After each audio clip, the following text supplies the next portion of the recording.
તો જુલાઈમાં ગુજરાત થશે પાણી પાણી હવામાન નિષ્ણાત અંબાલાલ પટેલની આગાહી છે।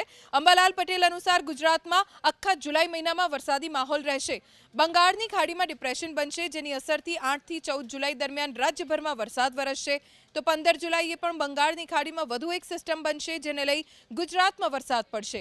અંબાલાલ પટેલના મતે રાજ્યના કેટલાક ભાગોમાં પૂર પણ આવી શકે છે।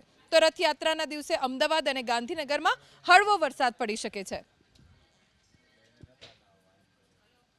આગામી 24 કલાકમાં રાજ્યના વિવિધ ભાગોમાં હળવા મધ્યમ વરસાદ થવાની શક્યતા રહેશે। ક્યાંક ભારે વરસાદી ઝાપટા પડી શકે, જેમાં અમદાવાદ ગાંધીનગરના ભાગોમાં પણ વરસાદી ઝાપટા પડવાની શક્યતા રહેશે। વરસાદ ગાજવીજ સાથે થવાની શક્યતા રહેશે।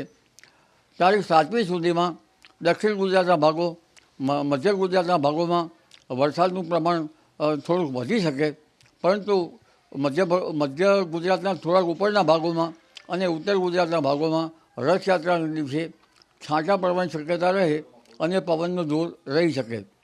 તારીખ 11મીએ અષાઢી પાંચમે ગાજવીજ સાથે વરસાદ થવાની શક્યતા રાજ્યના ઘણા ભાગોમાં રહે।